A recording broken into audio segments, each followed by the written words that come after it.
আসুন আজ আমরা এমন এক সফরের কথা জানি যে সফরের যাত্রী আমাদের সত্যি কী হতে হবে। এটি এমন এক জগতের কাহিনী যা আমাদের এই পৃথিবীর ঠিক পরেই শুরু হয়, কিন্তু যা আমাদের চোখের আড়ালে। এটি হলো মৃত্যুর পরের জীবনের প্রথম ঘাঁটি, আখিরাতের প্রথম দরজা, কবরের জীবনের পূর্ণাঙ্গ কাহিনী। যখন কোনো মানুষের দুনিয়াতে বেঁচে থাকার সময় শেষ হয়ে যায়, তখন আল্লাহর হুকুমে মৃত্যুর ফেরেশতা হযরত আজরাইল আলাইহিস সালাম তার কাছে এসে হাজির হন।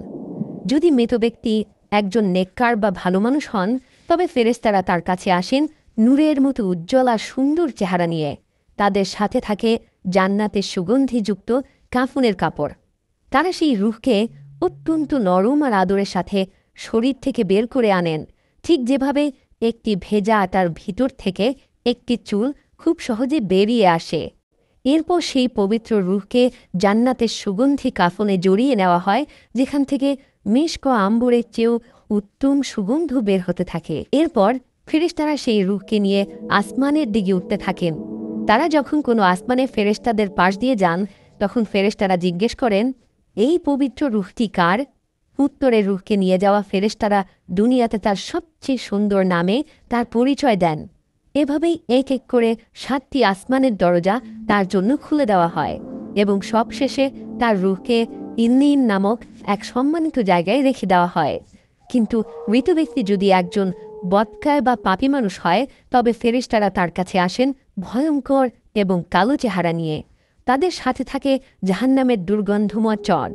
তারা সেই পাপী রূহকে অত্যন্ত কষ্ট দিয়ে টেনে হিঁচড়ে শরীর থেকে বের করে আনেন, ঠিক যেভাবে একটি জীবন্ত ছাগলের চামড়া টেনে বের করা হয়। একবার ভেবে দেখেছেন কি ভয়ানক দৃশ্য? জীবন্ত ছাগলের শরীর থেকে চামড়া যখন টানা হয় কী রকম যন্ত্রণা হবে? ঠিক সেইভাবে ওই পাপীদের রূহ বের করা হবে। এতে শরীরের শিরা উপশিরাগুলো ছিঁড়ে যায়। এরপর সেই নাপাক রূহকে জাহান্নামের দুর্গন্ধময় চটে জড়ানো হয়, যেখান থেকে মরা পশুর চেয়েও জঘন্য দুর্গন্ধ বের হতে থাকে। ফেরেশতারা যখন সেই রূহকে নিয়ে আসমানের দিকে উঠতে থাকেন, তখন আসমানের দরজা তার জন্য বন্ধ করে দেওয়া হয়। তাকে ভেতরে ঢুকতে দেওয়া হয় না। এরপর তার রূহকে সিজ্জিন নামক এক অপমানজনক জায়গায় ছুঁড়ে ফেলা হয়। এরপর মৃত ব্যক্তির দেহকে যখন কবরে নামিয়ে রাখা হয় এবং তার আত্মীয় স্বজনরা তাকে মাটি দিয়ে চলে আসে, তখন এক ভয়ঙ্কর অধ্যায় শুরু হয়। মৃত ব্যক্তি কবরে শুয়ে থেকেও তার আপনজনদের পায়ের আওয়াজ শুনতে পায়। যখন কবরের কাছ থেকে শেষ ব্যক্তিটিও ৪০ কদম দূরে চলে যায়, তখন কবরের মাটি তাকে এমন জোরে দুই পাশ থেকে চাপ দেয় যে তার বুকের এক পাশের হাড় অন্য পাশের হাড়ের ভেতর ঢুকে যায়। এই চাপ থেকে কেউই রক্ষা পাবে না, সে যত বড় নেককারী হোক না কেন। এরপর শুরু হয় সেই আসল পরীক্ষা। কবরে সেই ভয়ঙ্কর মাটির চাপের পর হঠাৎ করে কবরের মাটি দুভাগ হয়ে যায় এবং আগমন ঘটে দুই ভয়ঙ্কর ফেরেশতার। তাদের নাম মুনকার এবং নাকির। হাদিসের বর্ণনা অনুযায়ী তাদের দেখতে অত্যন্ত ভয়ঙ্কর। তাদের গায়ের রং হবে নীল কালো, চোখগুলো হবে আগুনের গোলার মতো, আর তাদের কণ্ঠস্বর হবে বজ্রপাতের মতো ভয়ঙ্কর। তাদের হাতে থাকবে বিশাল এক লোহার হাতুড়ি। সেটি এত ভারী হবে যে দুনিয়ার সকল মানুষ মিলেও তা মাটি থেকে তুলতে পারবে না। তারা কবরের সেই লোকটাকে বসিয়ে দেবেন এবং এক ভয়ঙ্কর ধমকের সুরে জিজ্ঞেস করা শুরু করবেন। যদি মৃত ব্যক্তি একজন নেককার বা ইমানদার বান্দা হন, তবে তিনি এই ভয়ঙ্কর দৃশ্য দেখেও ভয় পাবেন না, কারণ আল্লাহ তার অন্তরকে শান্ত এবং দৃঢ় করে দেবেন। ফেরেশতারা তাদের বজ্রকণ্ঠে প্রথম প্রশ্ন করবেন, মান রব্বুকা, তোমার রবকে? ইমানদার বান্দা কোনো ভয় না পেয়ে অত্যন্ত শান্ত এবং দৃঢ় কণ্ঠে উত্তর দেবেন, রব্বি আল্লাহ, আমার রব আল্লাহ। এরপর তারা দ্বিতীয় প্রশ্ন করবেন, ওয়ামা দিনুকা, তোমার ধর্ম কি? তিনি উত্তর দেবেন, দিন আল ইসলাম, আমার দিন হলো ইসলাম। সবশেষে তারা আমাদের প্রিয় নবী হযরত মুহাম্মদ সাল্লাল্লাহু আলাইহি ওয়াসাল্লামের দিকে ইশারা করে তৃতীয় প্রশ্নটি করবেন, ওয়ামা কুনতা তাকুলু ফি হাযার রাজুলু, এই ব্যক্তি সম্পর্কে তুমি কি বলতে? ইমানদার বান্দা উত্তরে বলবেন, হুয়া রাসূলুল্লাহ, তিনি আল্লাহর রাসূল।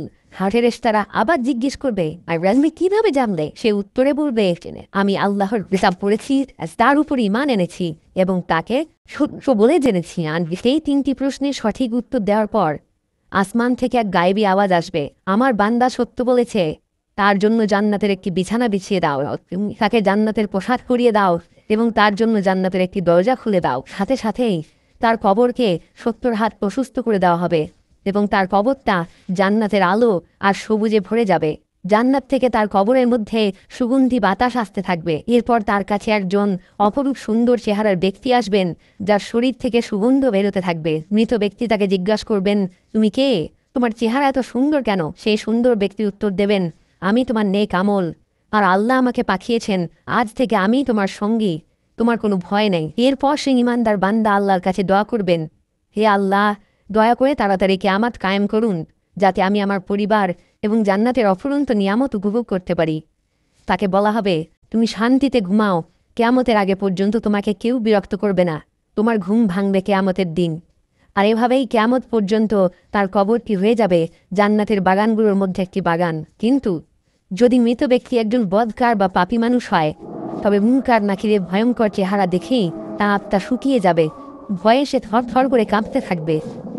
ফেরেশতারা যখন তাকে বসিয়ে প্রথম প্রশ্ন করবেন, মান রাব্বুকা, তোমার রবকে, ভয়ে আর আতঙ্কে তার মুখ দিয়ে কোনো কথা বের হবে না।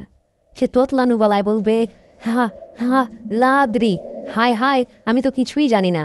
তারা আবার দ্বিতীয় প্রশ্ন করবেন, ওয়া মা দিনুকা, তোমার দিন কি? সে আবারও একই উত্তর দেবে, নুকা হা লাদ্রি। সব শেষে তারা নবীজিকে দেখিয়ে তৃতীয় প্রশ্নটি করবেন, এই ব্যক্তি সম্পর্কে তুমি কি বলতে? সে উত্তর দেবে, আমি তো কিছুই জানি না, মানুষ যা বলতো আমিও তাই বলতাম।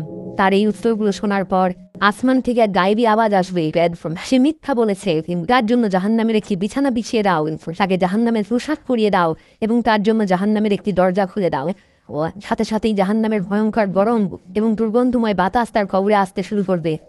এরপর শুরু হবে কবরের আসল আযাব। তার কবরকে এমন জোরে দুপাশ থেকে চাপ দেওয়া হবে যে তার বুকের এক পাশের হাড় দিয়ে অন্য পাশের হাড়ের ভেতর ঝুঁকে যাবে। আর এরপর তার কাছে একজন কুৎসিত এবং ভয়ঙ্কর চেহারার ব্যক্তি আসবে, যার শরীর থেকে পচা লাশের মতো দুর্গন্ধ বেরোতে থাকবে। মৃত ব্যক্তি তাকে জিজ্ঞাসা করবে, তুই কে? তোর চেহারা এত ভয়ঙ্কর কেন? সেই কুৎসিত ব্যক্তি উত্তর দেবে, আমি তোর বদ আমল, তোর খারাপ কাজ। যেই কথা বলার পরেই সেই পাপী বান্দার উপর আযাব দেওয়ার জন্য আল্লাহর পক্ষ থেকে একজন বিশেষ ফেরেশতা নিয়োগ করা হবে। হাদিসে এসছে, ফেরেশতা হবেন অন্ধ, বধির এবং বোবা। তিনি অন্ধ হবেন যাতে পাপীর কষ্ট দেখে তার মায়া না হয়, তিনি বধির হবেন যাতে পাপীর চিৎকার তিনি শুনতে না পান, আর তিনি বোবা হবেন যাতে পাপীর সাথে কোনো কথা বলে তার শাস্তি কমাতে না পারেন। তার হাতে থাকবে লোহার এক বিশাল হাতুড়ি। সেটি এত ভারী হবে যে সেই হাতুড়ি দিয়ে যদি কোনো পাহাড়ের উপর আঘাত করা হতো তবে সেই পাহাড়ও ধুয়ে মিশে যেত।